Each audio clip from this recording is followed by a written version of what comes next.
होनहार छात्र जो आईएएस बनना चाहते थे वो कोचिंग सेंटर में पानी भरने से डूब के मर गए। अब खूब इस समय तू मैं हो रहा है, आरोप प्रत्यारोप हो रहा है, नूरा कुश्ती हो रही है, बतौलेबाजी हो रही है, तू चोर मैं सिपाही वाला खेल चल रहा है। केवल आरोप प्रत्यारोप हो रहा है, लेकिन इस बात की चर्चा नहीं हो रही है कि वो जो नाले का पानी आया वो नाले का पानी नहीं बल्कि भ्रष्टाचार का पानी था। जो 3 छात्र डूबे हैं वो सीवर के पानी में नहीं डूबे हैं, वो नाले के पानी में नहीं डूबे हैं, वो भ्रष्टाचार के पानी में डूबे हैं। भ्रष्टाचार की जो वहां पानी आई थी उसमें डूब गए हो। लेकिन भ्रष्टाचार को जड़ से खत्म करने के ऊपर चर्चा ही नहीं हो रही है। हर साल हजारों लोग रोड एक्सीडेंट में मर जाते हैं सड़क टूटी होने के कारण, और सड़क टूटने का मूल कारण होता है भ्रष्टाचार। लाखों परिवार बर्बाद हो जाते हैं रोड एक्सीडेंट के कारण, और रोड एक्सीडेंट का मूल कारण होता है भ्रष्टाचार। कितने लोग मर रहे हैं भ्रष्टाचार के कारण, फिर भी उसके ऊपर उसको भ्रष्टाचार को खत्म करने पर चर्चा नहीं हो रही है।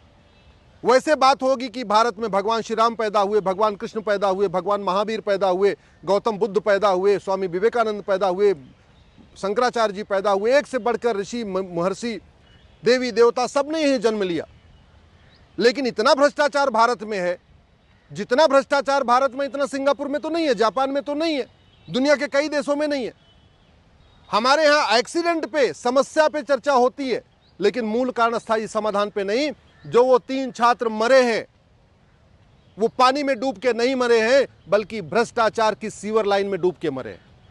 और जब तक भ्रष्टाचार खत्म नहीं होगा तब तक कभी लोग रोड एक्सीडेंट से मरते रहेंगे, कभी नाले में डूब के मरते रहेंगे, कभी कोचिंग सेंटर में मरते रहेंगे, कभी बिल्डिंग में आग लगने से मरते रहेंगे, कभी बिल्डिंग कोलैप्स होने से मरते रहेंगे, कभी कुछ ऐसे लगातार मरते रहेंगे, परिवार बर्बाद होते रहेंगे, और फिर उस पर तू मैं होगा, आरोप प्रत्यारोप होगा।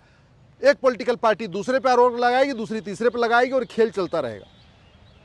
मैं अभी भी निवेदन कर रहा हूं, आप समस्या के मूल कारण को समझिए और अस्थायी समाधान करिए। सबसे पहले तो भ्रष्टाचारियों की 100% संपत्ति जब्त करने, उनकी नागरिकता खत्म करने, उनको आजीवन कारावास फांसी देने के लिए कानून बनाइए। चीन में कानून है आजीवन कारावास फांसी देने का, ऑस्ट्रेलिया में है, दुनिया के कई देशों में। चीन में तो कुछ दिन पहले एक कंपनी के जीएम ने एक ठेकेदार से कुछ पैसा ले लिया था, सीधे उठा के फांसी दे दिया। चीन के तो पूर्व कानून मंत्री ने कुछ पैसा ले लिया था, सीधे उठा के फांसी दे दिया। खाड़ी देशों में भ्रष्टाचारियों को फांसी होती है, यूरोप के कई देशों में भ्रष्टाचारियों को फांसी होती है। हम ऐसा कानून क्यों नहीं बना रहे? अल्टीमेटली हमारा 20% बजट भ्रष्टाचार में जा रहा है। थाने दलाली के अड्डे बन चुके हैं, तहसील हमारा कमीशन खोरी का अड्डा बन चुका है, डिस्ट्रिक्ट कोर्ट हमारे में न्याय बिक रहा है, वहां दलाली चल रही है। हवलदार भी ले रहा है, पेशकार भी ले रहा है, तहसीलदार भी ले रहा है, लेखपाल भी ले रहा है, कानून गो भी ले रहा है। नगर निगम भ्रष्टाचार का अड्डा बन चुका है। ये जो डीडीए, जीडीए, एलडीए, पीडीए, ये जितने भर के डेवलपमेंट अथॉरिटीज हैं, भ्रष्टाचार का अड्डा बन चुका है। और जो इतने लोग मर रहे हैं उसमें ज्यादातर लोग भ्रष्टाचार के कारण मर रहे हैं। फिर भी हम 100 रुपए से बड़ी नोट बंद करने की बात नहीं करते। 100 रुपए से बड़ी नोट बंद हो जाए, 25% भ्रष्टाचार तो अपने आप खत्म हो जाएगा। आप दुनिया में उठा के देख लीजिए, जिस देश में जितनी बड़ी करेंसी होती है वहां उतना ज्यादा काला धन होता है, उतना भ्रष्टाचार होता है, उतनी घूसखोरी होती है, उतनी कमीशन खोरी होती है, उतनी कटमनी होती है, उतनी तोलाबाजी होती है। 100 रुपए से बड़ी नोट बंद करते ही 25% भ्रष्टाचार खत्म हो जाएगा। 130 करोड़ आधार बन चुका है, हर परिवार के पास आधार है। प्रॉपर्टी को आधार से लिंक करने के लिए कानून बना दिया जाए, मैं गारंटी के साथ कहता हूं 25% भ्रष्टाचार और खत्म हो जाएगा, यानी 50% भ्रष्टाचार खत्म हो जाएगा। नार्को पॉलीग्राफ ब्रेन मैपिंग कानून बना दिया जाए, कैश लेन देन की लिमिट सेट कर दिया जाए 2000 रुपए कि भैया 2000 रुपए से महंगे सामान का कोई कैश में खरीद ही नहीं पाएगा। मैं गारंटी के साथ कहता हूं 75% भ्रष्टाचार खत्म हो जाएगा, 75% भ्रष्टाचार खत्म हो जाएगा। अल्टीमेटली ये चाहे वो नगर निगम वाले हों, चाहे वो जीडीए के लोग हैं, चाहे डीडीए के लोग हैं, चाहे हुड्डा वाले हैं, चाहे जो भी भारत में अलग अलग डेवलपमेंट अथॉरिटीज हैं, वो जो पैसा लेके गलत काम करवाते हैं, पैसा लेके गलत बिल्डिंग बनाने अलाउ करते हैं या जो भी करते हैं, वो पैसा खाते थोड़ी हैं। अरे महंगे महंगे सामान खरीदते हैं, बड़े फ़ोन, महंगे फ़ोन खरीदेंगे, महंगी गाड़ी खरीदेंगे, प्लॉट खरीदेंगे, फ्लैट खरीदेंगे, फार्म हाउस खरीदेंगे, करोड़ों रुपए शादी विवाह में खर्च करते हैं। यही तो करते हैं ना। 2000 रुपए से महंगे सामान का कैश लेन देन रुक जाए तो वो पैसा खाएंगे नहीं, बैंक में रख नहीं पाएंगे क्योंकि पकड़े जाएंगे बैंक में जमा करते ही कि भैया तुम्हारी सैलरी तो 50,000 है, तुम हर साल 20 लाख रुपए बैंक में कैसे जमा करें? जमा नहीं कर सकते, खर्च भी नहीं कर सकते क्योंकि 2,000 रुपये से महंगे सामान का कैश लेन देन बंद हो चुका है। प्रॉपर्टी नहीं खरीद सकते, फार्म हाउस नहीं खरीद सकते क्योंकि 50,000 रुपये से महंगी संपत्ति आधार से लिंक है। जब कोई फार्म हाउस खरीदेंगे, प्लॉट खरीदेंगे, तब भी उनके आधार में वो ऐड होता चला जाएगा, भैया तो साल में इतनी बार प्रॉपर्टी खरीद चुके। तो चाह के भी पैसा नहीं ले पाएंगे। दुर्भाग्यवश न तो भारत में शिक्षा में संस्कार है, न तो ईमानदारी सिखाई जा रही है स्कूलों में, और न तो कानून का खौफ है। शिक्षा में संस्कार नहीं है, कानून का खौफ नहीं है, इसलिए घूसखोरी, कमीशनखोरी, कटमनी, दलाली, तोलाबाजी सब कुछ चल रहा है। शिक्षा में संस्कार नहीं है, कानून का खौफ नहीं है, इसलिए मिलावटखोरी चल रही है, कालाबाजारी चल रही है, मुनाफाखोरी चल रही है, जमाखोरी चल रही है। शिक्षा में संस्कार नहीं है, कानून का खौफ नहीं है, इसलिए अवैध हथियारों का कारोबार चल रहा है, ड्रग स्मगलिंग का कारोबार चल रहा है, ह्यूमन ट्रैफिकिंग का कारोबार चल रहा है, अपहरण उद्योग चल रहा है, भाड़े पे हत्याएं हो रही हैं।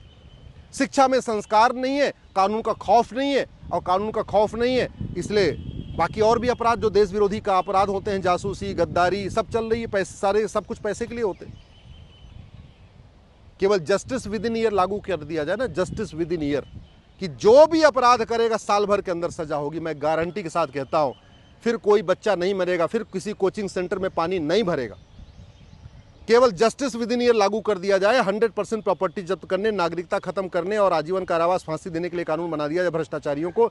मैं गारंटी के साथ कहता हूं, ये सड़क हर साल नहीं टूटेगी, 3 साल 4 साल चलेगी।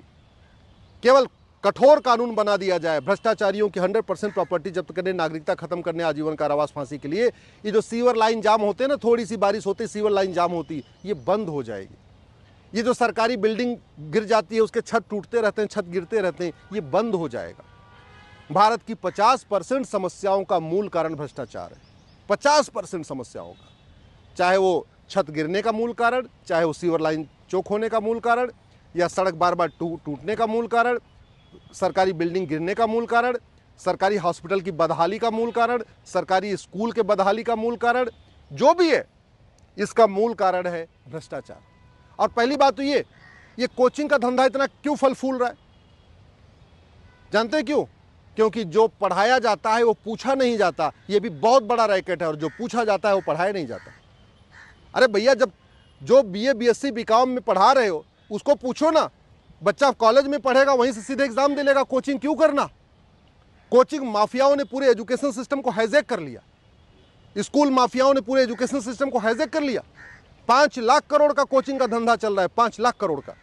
इसलिए मैं सरकार से निवेदन कर रहा हूं, पहली बात तो ये सुनिश्चित करिए कि चाहे वो इंजीनियरिंग का एग्जाम हो, चाहे मेडिकल का एग्जाम हो, चाहे NDA हो, चाहे क्लैट हो, चाहे क्लर्क का एग्जाम हो, चाहे कलेक्टर का एग्जाम हो, वही पेपर वही पूछना चाहिए, क्वेश्चन वही आना चाहिए जो बाकायदा पढ़ाया जाता है। ये कोचिंग माफियाओं ने बाकायदा कोचिंग जो एग्ज़ाम लेने वाली संस्थाएं, उनके साथ ऐसा मिल के खेल खेल लिया है ना कि जो पढ़ाया जाता है 10वीं 12वीं में, वो इंजीनियरिंग मेडिकल में पूछा नहीं जाता, और जो पूछा जाता है वो पढ़ाया नहीं जाता। सब लोग मजबूर हो चुके हैं कोचिंग कराने के लिए। वही हालत आपके IAS में है। UPSC इस तरीके का पेपर सेट कर रहा है कि जो पढ़ाया जाता है BA BSc BCom में वो पूछा नहीं जाता, और जो पूछा जाता है वो पढ़ाया नहीं जाता। मजबूरी में कोचिंग करने के लिए लोग मजबूर हैं। ये कोचिंग माफियाओं के नेक्सस को समझना होगा। सरकार से मैं निवेदन करता हूँ, भारत में यूनिफॉर्म एजुकेशन सिस्टम लागू करिए। पूरे देश की जो भी आपको किताब है वो सुनिश्चित कर लीजिए।